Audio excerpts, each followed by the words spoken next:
بالله من الشيطان اللعين الرجيم. بسم الله الرحمن الرحيم. الحمد لله رب العالمين. الصلاة والسلام والتحية والإكرام على سيد الأنام مولانا أبي القاسم محمد.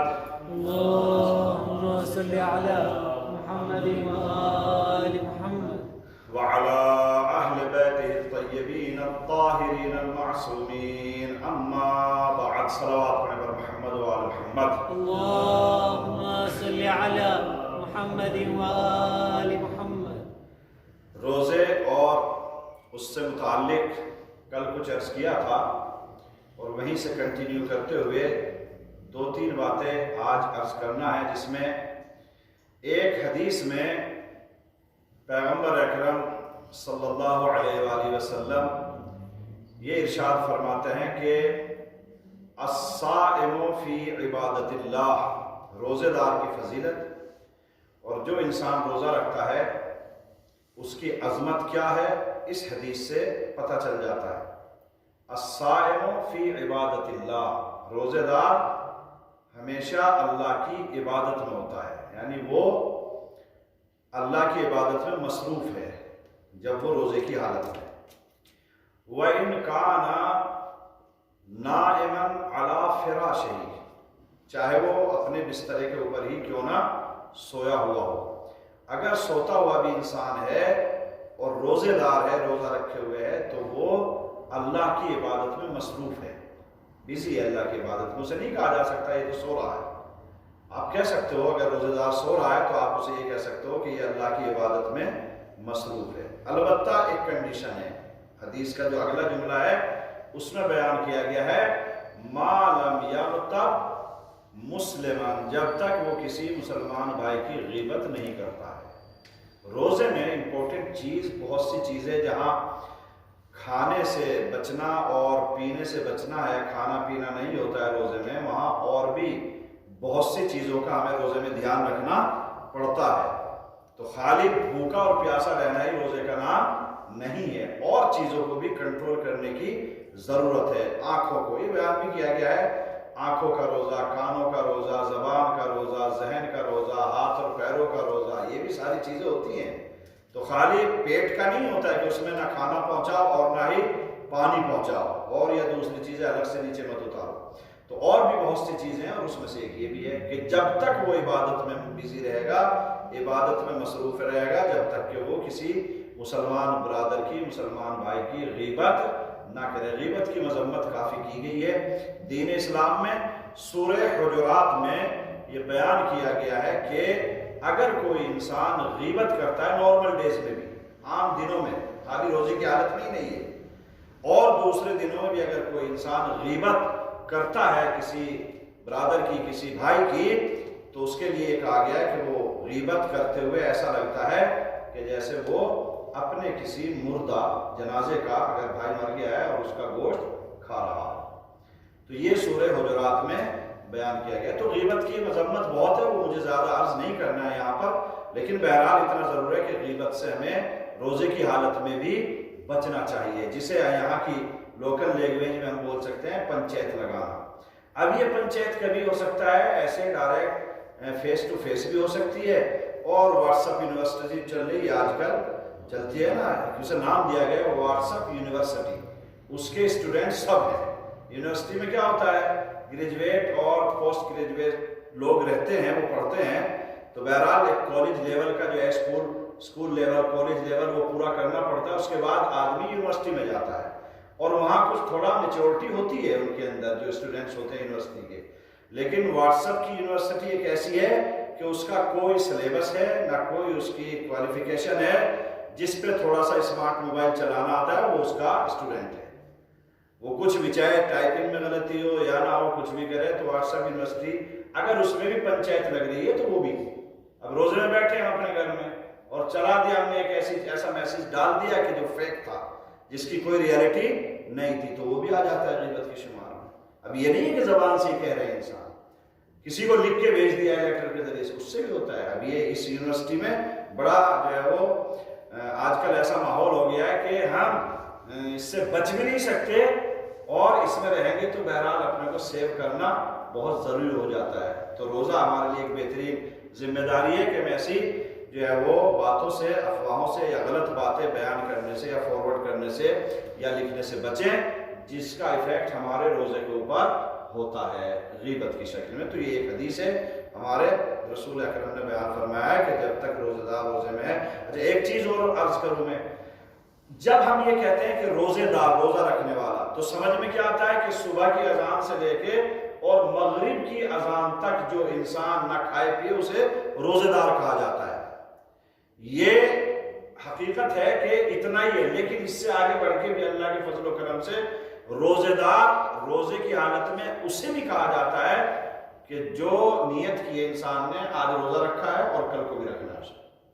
آج پہلا روزہ تھا، کل کو دوسرا روزہ ہے، تو اس نے آج بھی روزہ رکھا ہے اور کل کو بھی رکھے گا اور پرسوں بھی رکھ رہا ہے۔ تو یہ جو دو روزوں کے بیچ کا جو ٹائم آتا ہے افطار کا، مغرب سے لے کر اور فجر تک کا، یہ پورا رات کا پیریڈ ہے نا، اب انسان سوچتا ہے کہ اس میں روزہ نہیں ہے، نہیں، ایسا انسان کہ جس نے آج روزہ رکھا ہے اور کل کو بھی رکھے گا، وہ اس پیریڈ میں بھی روزے دار شمار ہوتا ہے، اس ٹائم میں بھی روزے دار شمار ہوتا ہے۔ بس رضا یہ ہے اللہ کی طرف سے اور شریعت کی طرف سے کہ اس ٹائم میں آپ کھا سکتے ہو، اس ٹائم میں آپ پی سکتے ہو، اس ٹائم میں آپ تمام نارمل کام کر سکتے ہو، لیکن کاؤنٹ ہوتا ہے اخلاقی طور پر روزے دار ہی۔ تو یہ جو ہمارا پیریڈ چل رہا ہے، جس نے آج روزہ رکھا اور کل کو بھی رکھے گا اور اس ٹائم ہے، بھلے وہ کھا رہا ہے تو وہ بھی روزے دار ہے، تو اس ٹائم میں بھی ہمیں بچنا چاہیے۔ اس کا مطلب یہ نہیں ہے کہ جب ہم صبح سے شام تک بھوکے رہیں گے تبھی بچیں گے، نہیں، اب بھی یہ تو نارمل ڈیز میں منع کیا گیا غیبت کو، لیکن اس ٹائم میں بھی ہمیں بچنا چاہیے جو مغرب سے اور فجر کا ٹائم ہوتا ہے کہ ہم غیبت کرنے سے بچیں۔ تو پھر اگر ہم یہ ہیں تو آپ دیکھیے جیسے ہی چاند دکھائی دے گا رمضان المبارک کا اور شوال المکرم کا جو چاند دکھائی دے گا، اس ٹائم میں انسان پورا کا پورا مہینہ روزے دار کہلاتا ہے اگر انسان روزہ رکھتا ہے۔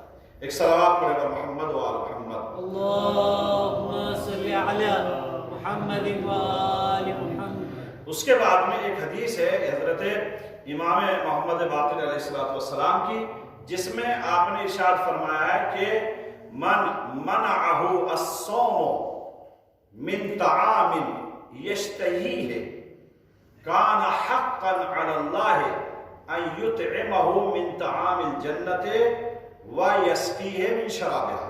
یہ پوری حدیث ہے پانچویں امام کی، جس میں آپ نے ارشاد فرمایا ہے روزے کی حالت میں کیا ہوتا ہے، اگر انسان روزہ رکھے ہوئے ہے تو اس کا من چاہا پسندیدہ فیوریٹ فوڈ اگر سامنے ہے تو روزے کی وجہ سے وہ نہیں کھاتا ہے، روزے کی وجہ سے وہ نہیں کھاتا ہے اسے۔ آپ دیکھو کبھی کبھی ہو سکتا ہے ایسا جام جو ماحول روزے داروں کا ایسے وہاں تو نہیں ہوگا، لیکن ایسے ماحول میں کہ جہاں نان مسلم بھی رہتے ہوں اور مسلمان بھی رہتے ہوں، اور پھر ایسے ماحول میں آپ دیکھیں گے کہ بہترین آپ کو فروٹس دکھائی دے رہے ہیں اسٹریٹ کے اوپر، آپ کو کوئی ریسٹورینٹ کھلا ہوا ہے، اچھا مزیدار کھانا دکھائی دے رہا ہے، مگر آپ کا دل بھی چاہتا ہے کہ کھا لیں، کاش اتنا بہترین بو آ رہی ہے، اس کی خوشبو آ رہی ہے کھانے کی، مگر روزے کی وجہ سے انسان نہیں کھاتا ہے، روزے کی وجہ سے انسان نہیں کھاتا ہے۔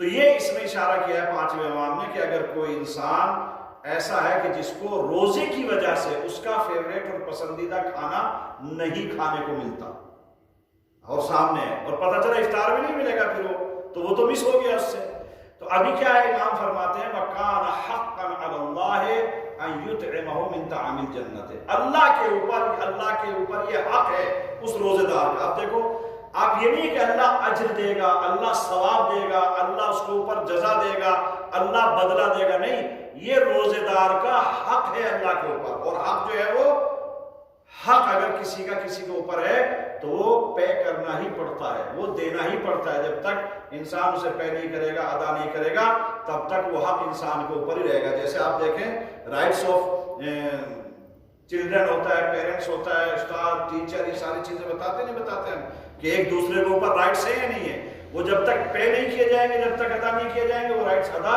نہیں ہوتے ہیں۔ تو روزے دار کا حق اللہ کے اوپر ہو جاتا ہے، اگر وہ روزے کی وجہ سے کوئی فیوریٹ فوڈ اپنا نہیں کھا پا رہا ہے تو اللہ کے اوپر یہ حق ہے اس روزے دار کا کہ وہ اسے جنت کے کھانوں میں سے کھانا کھلائے، کہا کہ اور دنیا کے کتنے بھی مزیدار کھانے ہوں، کتنا بھی بہترین شیف ہو، اللہ سے مزیدار کھانا کوئی نہیں دے سکتا، یا کوئی دے سکتا ہے؟ کتنا بھی بہترین ریسٹورنٹ ہو دنیا کے کسی بھی کونے میں، کہتے ہیں آپ دنیا کا فلاں ریسٹورنٹ بہت اچھا ہے، فلاں ہوٹل بہت اچھا ہے، وہاں ہے، نہیں، کوئی بھی ہو اللہ کے ان کھانوں سے بہتر نہیں ہو سکتا جو جنت کے ہیں۔ اور وہ ظاہر سی بات ہے، ہر کسی ناقص کو تو نہیں ملتے ہیں۔ تو یہ امام نے بیان فرمایا کہ اللہ کے اوپر روزے دار کا حق ہو جاتا ہے کہ وہ اسے جنت کے کھانوں میں سے کھانا کھلائے اور جنت ہی کے چشموں سے، جنت ہی کے پانی میں سے اسے سیراب کرے اور اسے پانی پلائے۔ جو چیزیں ہوتی ہیں یعنی کھانا بھی، فوڈ بھی، اور جو بھی ڈرنکنگ چیزیں ہیں، پینے والی چیزیں ہیں، پانی کا حساب ہوتا ہے، جوس ہو یا جو بھی کچھ ہو، خداوند عالم کے اوپر حق ہو جاتا ہے روزے دار کا کہ وہ جنت کی چیزوں میں سے اسے کھلائے۔ تو آپ دیکھیے گا کہ روزے دار مستحق بن جاتا ہے، روزے دار حقدار بن جاتا ہے کہ وہ جنت کے کھانے اور جنت کے پانی پیے۔ اللہ، اور پلانے والا بھی کون ہے؟ خداوند عالم۔ سرو کرنے والا کون ہے؟ اللہ تبارک و تعالیٰ۔ تو اس سے بڑھ کے اور کیا نعمت ہوگی روزے دار کے لیے کہ وہ اللہ کے حکم سے اپنے ایک وقت کے فیوریٹ کھانے سے منہ موڑتا ہے، نہیں کھاتا ہے، لیکن خداوند عالم اسے جنت کے کھانوں میں سے عطا فرماتا ہے، اور یہ ہو جاتا ہے۔ اور یہ واقعہ، یہ حق ہے، امام نے بیان فرمایا ہے اللہ کسی کا حق نہیں مارتا ہے۔ کہیں قرآن مجید میں ہم پڑھتے ہیں، حدیثوں میں بھی ہم پڑھتے ہیں، ائمہ اور انبیاء نے بھی ہمیں سمجھایا یہ کہ خداوند عالم کسی بندے کے اوپر ظلم نہیں کرتا ہے، خداوند عالم کسی کا حق نہیں مارتا ہے۔ تو اب ہمارے لیے ضروری ہو جاتا ہے کہ ہم ایسا روزے دار بنیں، ہم ایسا روزہ رکھیں کہ خداوند عالم کے اوپر حق ہو جائے اور اس کے اوپر ضرور ہو جائے کہ وہ ہمیں جنت کے کھانوں میں سے کھلائے۔ لیکن شرط کیا ہے؟ وہ یہ ہے کہ پھر روزے دار ایسا ہی روزے دار بنے۔ تو جب ہی ہم یہ کہتے ہیں کہ روزے دار تو صبح سے شام تک بھوکے رہنے والا کاؤنٹ نہ کرے۔ اس میں بہت سے ہوتے ہیں، کبھی کبھی یہ صبح سے شام تک بھوک اور پیاس لے جاتی ہے، اس کے علاوہ کچھ نہیں ہوتا ہے، نہیں بیان کیا جاتا۔ انسان نمازیں پڑھتا ہے، اللہ نے قبول نہیں کی تو کیا ہوگی؟ وہ ایکسرسائز ہوگی۔ انسان حج کر رہا ہے، گیا ہے یہاں سے وہاں، تکلیف اٹھائی، پریشانی اٹھائی، مگر اللہ نے قبول نہیں کیا ہے، تو اس کا مطلب کیا ہوا؟ ٹورسٹ سفر ہو گیا، حج تو نہیں کہلائے گا۔ اسی طریقے سے روزہ بھی ہے، اگر انسان روزے کی ریکوائرمنٹ پوری نہیں کرتا ہے تو پھر وہ بھوک اور پیاسی کہلاتی ہے، روزہ نہیں کہلائے گا۔ لیکن اگر روزے دار ہے تو پھر وہ ہر وقت عبادت میں بھی مصروف ہے اور خداوند عالم کے اوپر اس کا حق ہو جاتا ہے کہ خداوند عالم اسے جنت کے کھانوں میں سے عطا فرمائے۔ ایک صلوات پڑھے بر محمد و آل محمد۔ اللہم صلی علی محمد و آل۔ زیادہ ڈیٹیل میں نہیں جاتا چونکہ بہت ٹائم کم ہوتا ہے۔ ایک حدیث اور جس میں بہت شارٹ ہے، امام نے بیان فرمایا ہے، چھٹے امام علیہ السلام کی حدیث ہے، آپ نے فرمایا ہے کہ للصائم فرحتان، روزے دار کو دو خوشی ملتی ہے، دو خوشحالی اور دو بہترین موقع اسے سیلیبریشن کے ملتے ہیں۔ کس کو؟ روزے دار کو۔ یعنی گویا اللہ کی نگاہ میں وہ سیلیبریٹ کر رہا ہوتا ہے ان دو مقام کو۔ ایک کب ہے؟ اس میں بیان فرمایا اس حدیث میں کہ ایک فرحت عند الافطار، جب انسان روزہ افطار کرتا ہے، ہمیں فیل نہیں ہوتا، ہمیں نہیں ہوتا، لیکن اللہ اس مومنٹ کو اور اس ٹائم کو کاؤنٹ کرتا ہے سیلیبریشن کے طور پر کہ خداوند عالم نے اسے یہ موقع دیا ہے کہ وہ اپنی زندگی کو انجوائے کر رہا ہے، سیلیبریٹ کر رہا ہے، خوشحالی منا رہا ہے۔ تو ایک خوشی ہے، میں زیادہ ڈیٹیل میں نہیں جاتا چونکہ گھڑی میرے سامنے ہی ہے۔ اس کے بعد میں پھر آپ نے بیان فرمایا وَفَرْحَةٌ عِنْدَ لِقَاءِ رَبِّهِ، روزے دار کو جو سب سے بڑی خوشی حاصل ہوگی اور جو بہترین سیلیبریشن کا ٹائم ہے وہ ہے کہ جب وہ انسان اللہ سے ملاقات کرے گا، جب اللہ سے ملے گا روز محشر۔ اس کا فائدہ اور اس کا جو ہے وہ بینیفٹ ہمیں کب دکھائی دے گا؟ جب ملاقات ہوگی اللہ تبارک و تعالیٰ سے۔ اس سلسلے کی ایک حدیث اور ایک صلوات پڑھے بر محمد و آل محمد۔ اللہم صلی علی محمد و آل محمد۔ من فطر، یہ بھی چھٹے امام علیہ السلام کی حدیث ہے، آپ نے بیان فرمایا من فطر صائما فلہ مثل اجرہ، یہ ثواب ہے۔ آپ دیکھو روزے کا ثواب کیسے ملے گا؟ ہم نے روزہ نہیں رکھا، لیکن یہ واجبات میں نہیں آتا، جو واجب ہے وہ تو پرفارم کرنا ہے، جو واجب ہے وہ ادا کرنا ہے۔ اس میں کتنی تاکید کی گئی ہے کہ اگر کوئی انسان کسی روزے دار کو افطار کراتا ہے، آپ نے بڑھ کے کسی کو کھجور دے دیا، آپ نے نمک دے دیا، آپ نے تھوڑا سا پانی پلا دیا، آپ نے کوئی جوس دے دیا اسے، لو اس سے افطار کرو، اور اس نے اسی سے افطار کیا ہے، تو آپ کو معلوم ہے کہا گیا ہے کہ افطار کرانے والے کو بھی اتنا ہی ثواب ملے گا جتنا اس روزے دار کو ملا ہے۔ آج فار ایگزامپل میں روزے سے ہوں، آپ نے مجھے افطار کرا دیا، تو جو میرا ثواب اللہ نے مجھے لکھا ہے وہ تو ہے ہی، پلس آپ کو دوسرا بھی مل گیا ہے۔